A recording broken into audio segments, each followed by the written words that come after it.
What is going on, everyone? Welcome back to an episode of the Always Compete Seahawks podcast. I'm Sam. That is Mike. Today, we're doing another mock draft for you. The pot has been stirring up. It is now leaving free agency season. There's still a lot of good free agents. The Seahawks still might sign a great free agent. You don't know. However, we're shifting in to that point where it is draft season. We're talking mock drafts from outlets every day.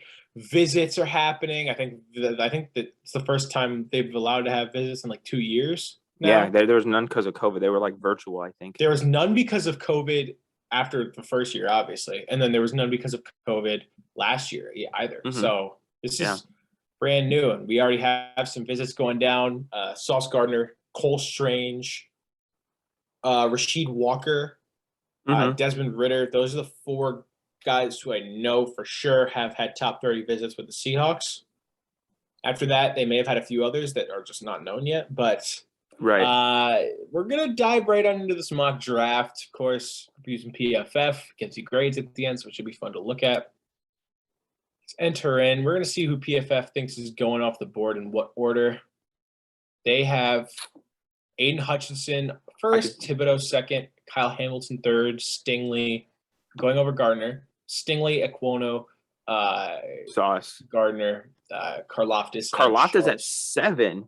Karlaftis at 7 is strange with Trevon Walker. Wow.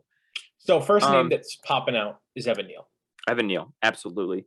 Position of need, great tackle for Alabama. And again, you want to call me biased, that's fine. I think Evan Neal is 85 grade. He played 1,000 snaps at tackle. In the SEC nonetheless. I think Evan Neal was probably the best team in football last year. I think that years, Georgia won. Yeah. I think Georgia won that natty mainly because I think they just because Jameson Williams got hurt. Well, because Jameson Williams got hurt and because that pass rush had Bryce Young kind of flustered the entire second half, and their offense also got rolling to a point. So I mean, it was an off game. I'm not for salty Bama. About it at all, for sure. For sure, I'm not salty at all. But no, I think this is one of the best case scenarios for the Seahawks. Evan Neal is a guy that I would love to There's a lot of good guys. I would consider looking at all these people. A few guys for me who are on my short list. Evan Neal, obviously. Yeah. McDuffie would be a little bit of a reach here. I like Bernard Raymond a lot. This guy, you want to talk about physical talent, 6'7", 305. He came from Austria. Yes.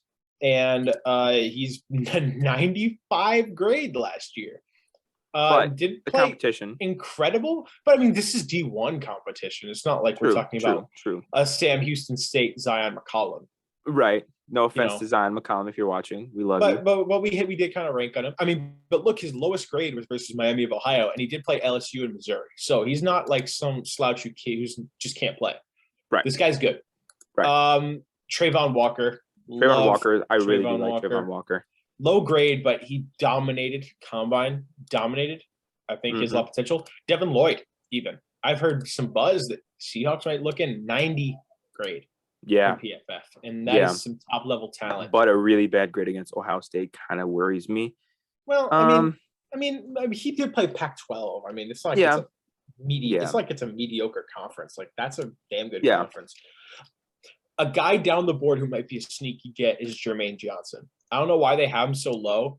Can I say something? This dude had 12 sacks last year. Jermaine Johnson seems like the type of guy the Seahawks would take at 9 because I doubt in any of our mock drafts we're going to actually get who we take at 9. This to me feels like an LJ Collier type scenario for the Seahawks where the guy's probably ranked a lot lower than the Seahawks have him by most people, but they love him and they're just going to get him. Actually, if I were to go look at like a big board, like a NFL big board, I imagine that he'd be higher on most other big boards than on PFF's big board. I would say he's probably in. If we go SI, I would probably say he's top 20. I really, really like Jermaine Johnson. Yeah. Yeah, see 10. So he's 10. Wow. On other, he's been getting some buzz. I'm surprised he's rated that low. Also, we saw Malik Willis in there. Malik Willis is definitely an option. I mean, dude, his talent is so good. I'm really having trouble like passing him up at some of these points. Yeah. I would say we take best player available. I think Evan Neal is a This could be a Walter Jones. This could be a Walter Jones type. This is a franchise left tackle. Yeah. Yeah, this could be a Walter Jones franchise left tackle. And I also have a little bit of a plan, Mike. I think that if we get down the board and there's one of these two guys up, they're probably rated a bit higher on most of the mock drafts. So if we want to be realistic, I think we could work something jumping into the late 30s, maybe jumping Detroit, throwing up a second, maybe getting a Ritter or a Corral. Yeah, I can see that. Or a Kenny Pickett. It's because I really feel like we will probably end up drafting a quarterback. I'm starting to get that sense. We're meeting with Ritter. We have interest in Willis. Those are the two confirmed interests. And we sat with Matt Corral and Lane Kiffin at the Combine. So, yeah. My hunch would tell me probably Matt Corral in the second round is what my hunch is telling me right now. I'm getting less and less likely. I'm thinking less and less that we're going to take one at 9, and I'm really thinking we're going to take one at in 40. So I'm going to go Neal at 7. Yes, Neal, 100%. That's Evan Neal at 7 is the pick. We're going to kind of get into the 30s here, and we're going to see what the board is looking like. So you can't actually look at the big board, which is annoying.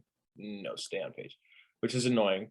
I mean, we can just tell he's been off the board here. If we want to be realistic, I mean, Sam Howell is still on the board. If that's the guy you want to jump up for. I'm not a Sam Howell guy. I'm sorry. You're not? I am not a Sam Howell guy. I'm hoping that Detroit does it. Okay, so Detroit took one. Detroit took Kenny Pickett. I didn't like Kenny Pickett either, so I'm totally fine with that. I think Kenny Pickett's a fine player. I'm not super. Malik Willis, by the way, I just saw Malik Willis to the Saints. What was it? Yeah, that's a nice pick for them. That is a nice pick at 19. That's a nice pick. Yeah, I think we can hold out. I don't think the Texans are going to take it. Oh no, Texans took Corral. Wow, that's shocking to me. That's very interesting. Here's how I feel. So if we have a few trade partners real fast, but yeah, no, go ahead. I was just gonna say what I think about the quarterbacks here really quick. I don't know if I've given my kind of big board of the quarterbacks. And number 1, I like Malik Willis the most. I think he's got the most to offer. He's the most talented, all of that type of stuff. At 2, I would have Matt Corral just because I really like the arm strength. I really like some of the throws he was able to make. Plus, he played in the SEC, had a really good game against Alabama, even though Alabama won, obviously, because Ole Miss doesn't know anything about what defense is. I thought Matt Corral played really, really well. I was impressed. Then I would probably say Pickett at 3, Ritter at 4, and Sam Howell at 5. From my rankings, I've watched a bit more of the tape. What I would go for my rankings, I would go Malik Willis as a far and away best quarterback. Yes. I think he has the highest upside. He might also he's got a low floor. Like he could be a total bust, but he's also like he could be the highest. He's got the highest potential of anybody in this class. Yeah. He could be really nice. I mean, right. I would honestly, after the last few weeks, I'm going to put Ritter at 2. I think Ritter has intangibles, not necessarily like insane traits, like throwing wise, but the man started 4 years in college. That is he's been getting nothing but praise. He had a great combine combine, Senior Bowl, and Pro Day. Yeah. I would then put I'm going to go Corral 3. I do not really like Kenny Pickett that much. I don't see the hype around Kenny Pickett. I'm sorry. I really don't. I think I have Ritter as my second best quarterback in the class. I think that. So we just disagree. And then you have Sam Howell at 5. So we just disagree on 2 and 3. Yeah. Yeah. I think Howell, I watched him in 2020 and he was very good. 2019 when he had his 2 receivers there in Daz Newsome and Diami Brown. He was very good. He was very good. But now he had a rough year. From what I understand, he had a pretty bad O-line, which might damage things. My thing with Sam Howell is I have a couple of things, and not to get too film specific, but I think he is in an offense that isn't. The reads are kind of easy for him. Very RPO heavy, very short pass heavy. I think when he tries to, go outside of the plays, like there was plays I was watching, he was rolling out, got pressure, and just flipped the ball up, and then it was an interception, right? I believe it was at the end of the Virginia Tech game. So you can't be doing stuff like that. I also think he screams to me Baker Mayfield. Yeah, he's got a Baker Mayfield thing about him. Yeah. He does. I feel that. I totally feel that. So I don't know. I like Ritter way more than Howell, like way more. Yeah. Like I think Ritter is probably the best quarterback to step in and lead right away in this draft, considering his experience. Yeah, start a lot of games in college. Ritter, you know what my pro comp for Ritter would be in terms of like personality and everything? Probably Ryan Tannehill. Like I could see that. Not a very like eccentric guy. He's not going to get super fired up, but he's like cool. He's calm. He's collected. Got a very good pocket presence. He knows how to stay well in the pocket. Yeah. I say that we could try to make a move back because the Chiefs aren't hopping up for a quarterback here. We're going to be able to get our quarterback at 41 if we really feel like it. So what are the Chiefs offering? Well, we have to kind of build an offer. If we can get a 50, 94 would be a really easy to get. If we can get a 50, a 94, and like a 135, maybe. I would take that 100%. So, our bad technical difficulties, but trade was accepted. So 50, 94, and 135 for 40. I think that's a pretty good deal. They take Kyler Gordon. I say we fall back and pick Desmond Ritter here. I think. I mean, is there anybody that would pick them? Maybe Atlanta. Indy could, honestly, if Matt Ryan's just a stopgap. Indy could, and they still have Washington as quarterback number one need. Yeah. So I would take Ritter. If you want Ritter, let's take Ritter here. Yeah. Desmond Ritter. Boom. Got a quarterback, and we have who took? Yeah, Washington took a quarterback. They took Sam Howell. This is a spot to me where I really like a guy like Nick Bonito. From Oklahoma. I like Nick Bonito a lot. I really do. 90 grade, 8 sacks. He's a little light. That's my concern. I think he needs to bulk up a little bit, but yeah, I love Bonito. I thought his tape was really good. I would really much like to take Bonito here. DeMarvin feel like Leal Abraham Lucas is interesting, but we've already taken tackle, obviously. Yeah, you don't want to go too heavy on tackle early. Kenneth Walker's would be. I wouldn't put it past the Seahawks to take Kevin Walker at 50. But for our sake, a guy who's kind of an under the radar name to me is Jamari Sawyer. Poor grade, but PFF has actually been tweeting a lot of good stuff about him, like a lot of good stats. Yeah. Like only allowed one pressure while playing both left tackle and right guard. And played at least 39 snaps at every single position on the offensive line in his career. That's big. Yeah. Very versatile guy, but when you put those poor grades into reference, you know what I mean? Yeah. Yeah. Totally agree. But yeah, I'd probably go Nick Bonito here. I think that's probably the guy. Yeah. We're gonna go Bonito, edge out of Oklahoma. We have our two offensive guys. We need to beef up on defense. We do. Well, we got defense. Yeah. 72. I say we check to see which corners are available still. I'm just want to see what trades. Okay, so Houston is a fallback. Yeah. Best corner on the board. Dameon Pierce is a guy I might like here, but I think we probably need to go corner.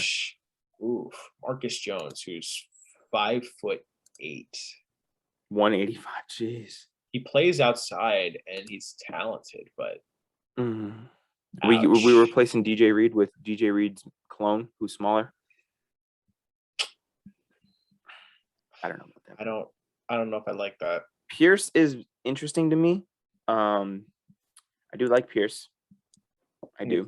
If we just sort like corners. I mean, Tariq Woolen. Yeah, but it's 72. You think that's a little too early? Well, and once again, in reality, this guy is projected to go second round in real life sometimes. Yeah. The grade does concern me, but I think we also have Kobe Bryant down the board. I really like Kobe Bryant. Really like Kobe Bryant. Michael Wright down the board. Yeah. There are some guys. Yeah. I mean, we could take Pierce here. I like Mario Goodrich too. If Woolen is available, on our next. Do you really want to take a running back? Like I love Dameon Pierce. I think he's very good, but it's just hard. It's like now I would say Channing Tindall is a very valid option. 85 grade. Yeah. Started at linebacker for a team that won the Natty. Had one of the best defenses ever. Yeah. Yeah. It's also Brandon Smith from Penn State. Penn State bad grade. but obviously Micah Parsons just came out of there. There's some talent there. Troy Anderson, this is a guy who I've been hearing about a little bit. Obviously not tremendous competition. No. But 86 grade nonetheless, and he's 6'4", 235 at middle linebacker. Yeah, good size. Good size. It's kind of freaky. I like Tyndall. I also would not look past Cole Strange here as center. He's listed as guard, but he played very well at the Senior Bowl. So this whole competition Chattanooga thing doesn't really match up because he had a very good Senior Bowl week. Mm-hmm. And he played mostly center at the Senior Bowl. And it says he's a left guard here, but played mostly center. So, And Pete and John love guys who are good at the Senior Bowl. Like, that's just like, they love it. So, I also, there's a lot of good options, a lot of viable options. Don't play any center. No, I played, oh my God, 881 snaps, all at right guard. Well, left guard, in the previous year, it was all at the other guard. Like, that's crazy. Look at that. And then the previous year before was all at right tackle. I'm sorry, tackle. And then the other year was all at left guard. Damn, that's crazy. Wow. Next year, he's playing left tackle, and the year after, he's going to play center. I really like Darian Beavers, too. Yeah. I think Beavers is solid. Linebacker is definitely a position of need here. I like Tyndall the most on the board right now. I can rock with Tyndall. Yeah, I can get behind that. So we're going to go with Channing Tyndall out of the University of Georgia. He's going to be a linebacker for the squad. And Tariq Woolen went off the board. Told you early. Wow. Very surprised. Well, look who's at the top of the board here, Sam. Do we need it though? Well, I feel like it's way too early. If we picked a running back in the third round, I would be objectively pissed in real life. Unless it's like a Kenneth Walker, I would be upset. I think that's the sweet spot to pick running backs, though. I think the sweet spot is third, fourth, fifth round. But I don't think it's a need, though. I really don't. I like Rashad. I like Chris Carson. I like DJ Dallas. I like Travis. Travis Homer played fine last year. He really did. He played fine. We stopped with the Travis Homer slander. For you OGs, remember, we were on the Travis Homer slander train for a long time. Can we just fall back and get a real cheap pick with Cleveland? Yeah, try to get 118. Yeah, try 118. We could not. Well, they won't give us 118. What if we try to jump up with 135 to 118? About 152, 153, 229. No. What if we fall back 5 and then we basically move up 30-something spots here? Yes, I would say let's try it. There's not a guy on the board that I'm dying to get here. We could probably, if you want to get a future pick, make this trade look a little bit better, we can maybe get a future 6th along with it. Yeah, let's try it. Beautiful. Sweet. Beautiful. Because there's not a guy on the board that I was really dying for, right? He's still there, Sam. He's still there. And listen, I'm a Florida watcher. I am. I do partake in my good amount of Florida Gators football because my grandpa's from there, and not from there. He lives there, and he's a Gators guy. But listen, he's young. Okay, I get you like the running backs, but here's the thing: Rashad Penny's on a 1-year deal. I feel like the room is so full. You know what I mean? I feel like adding one that you couldn't cut him if he's bad because it's a 3rd-round pick. You know what I mean? I think you're tying yourself to him. This is in my opinion what a team like the Saints did when they got Alvin Kamara, and they already had Mark Ingram, but they had Alvin Kamara. It just made the room so much better. Well, I think our situation is a little different because we have 2 viable starters when healthy. Well, we have when healthy is a big thing there. Number 1, number 2. Yeah, but I don't know if that. I don't know. Think about the room we'll have. Right? We're gonna have without Dameon Pierce. We're already gonna have Rashad Penny, Chris Carson, DJ Dallas, Travis Homer, and friend of the show Josh Johnson. Yeah, come on, man. I think again, just from the way the Seahawks have talked, they like Drew Lock. To me, it's pretty obvious Drew Lock is going to be the guy this year. So I think you want to give him, and Pete Carroll wants to run the ball every play of the game.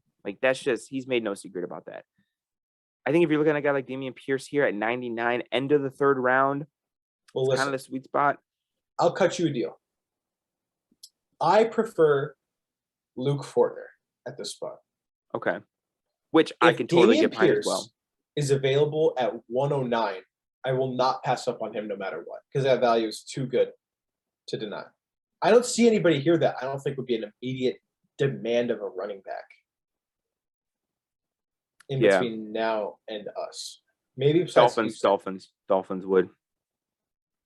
I guess. Oh no, they just signed Mostert too. No, they signed Chase Edmonds and Mostert. I think they signed both of them. Did they sign both? Yeah.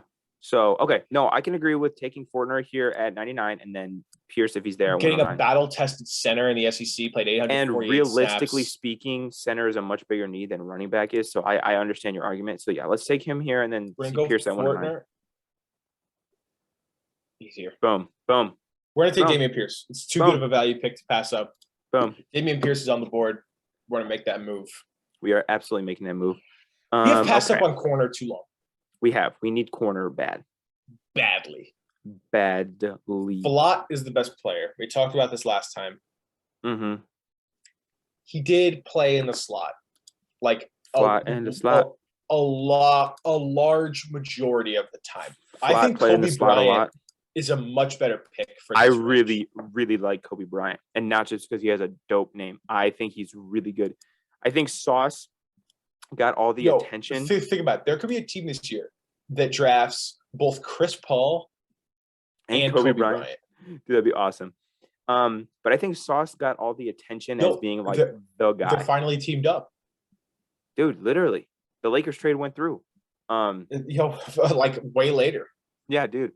But I think Sauce got all the attention this year as being like the shutdown guy, and he's like, oh, he's the best. I think it overshadowed Kobe Bryant a little bit. I think Kobe Bryant was a really, really talented player as well. By the way, I just feel like I need to mention the Seahawks have a top 30 visit scheduled with Kalen Barnes, who's most notable for running the second fastest combine in NFL history. They have an official visit. Fast. But I would vote for Kobe Bryant. 2 capital Fs. He's fast.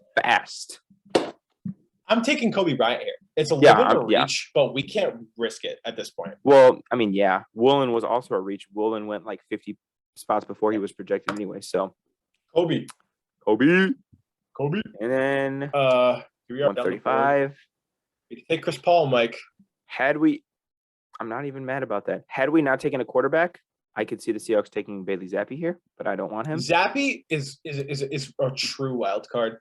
The man threw for 6,000 yards and 62 touchdowns last year. That is a wild statement to just say casually. Yeah, the man threw for 6,000 yards. It's like me and Madden. That's what makes it so interesting because, of course, he only played for Western Kentucky. Right. But, I mean, come on. Think about a Seahawks offense. Imagine Russell Wilson leaves, and then the year he leaves, the quarterback throws for 6,000 yards. That's crazy. That'd be crazy. It's almost like Russ would be in the wrong, isn't it? All right, but anyways, Chris Paul. Video. He's got. I do understand that he's got guard versatility. 6'4", 324. Played with another player in this draft who I listen. We still need. Listen, if tackle is going to be a need, obviously we got Evan New, who's going to be our left tackle now. Which, by the way, I didn't mention this before, but if Dwayne Brown doesn't re-sign with the Seahawks, that pick just makes way more sense for the Seahawks. Number one. Number two, at right tackle, we're probably rocking with Jake Curran right now, which I think he's good, but I don't think he's anything special. I could definitely see the Seahawks taking another tackle to stick over on the right side. Yeah. By the way, for you guys yelling at your screen saying Zach Tom is better, he's a left tackle. Look at his stats. Look where he played. He's a left tackle. We got Evan Neal. He's our left tackle now. Chris Paul is a right tackle. Yes. So we are going to pair Kobe Bryant and Chris Paul in 2022. Is there a Shaquille O'Neal in here somewhere that we can get? I do understand there's another player that's named after a basketball player that I can't put my finger on. There's 3. There's Kobe Bryant, there's Chris Paul, and then there's another one that I can't remember. I wouldn't know. Okay. Let's have a little fun here. What do we got? You know who is on the board still that I think it makes no sense. It makes absolutely no sense, but it would be so fun if we took him. Matt Araiza. Matt Araiza is good. Am I wrong? Matt Araiza is really good. I really like Isaiah Thomas actually here. Isaiah Thomas makes a lot of sense. Taking another edge from Oklahoma. I like that. Listen, we have experience with defensive players from Oklahoma recently, being Trey Brown. Mm-hmm. Have we ever picked another defensive player from Oklahoma? Brian Bosworth. No. The Boz. Actually, we do have a big connection to defensive players from the Big 12. LJ Collier, Jordan Brooks, Trey Brown. Yeah. Who went to, Quandre Diggs went to Texas. Quandre Diggs, yeah. It doesn't count because we didn't draft him. Yeah, Earl Thomas. I mean, who else? Yeah, I think. Yeah, I feel like we're missing an obvious one, but I'm not going to think about it, and I'm going to think about it tonight. And it's going to bother me, but I like Isaiah Thomas here. Actually, I really do. I think he's got versatility at 6'5", 266. Looking at where he played outside tackle, but he also played a fair amount of beat gap. Mm-hmm. Played a fair amount of over tackle. Might fit with the new 3-4 scheme. Can never have too many edge rushers. That's what I always say. Absolutely not. I'm going with I would like Isaiah Thomas. I'm rocking with Isaiah. Good value too, 164, and we're at 152. I like it. I'm rocking with it. Yeah. Yep. We're Isaiah Thomas, and we have one more pick to go. Sliding all the way down this draft board. The long, never-ending wait. Okay, here we go. By the way, for the UConn maniacs up there, shout out Ryan Vandemark. You kill me, bro. For the UConn maniacs out there.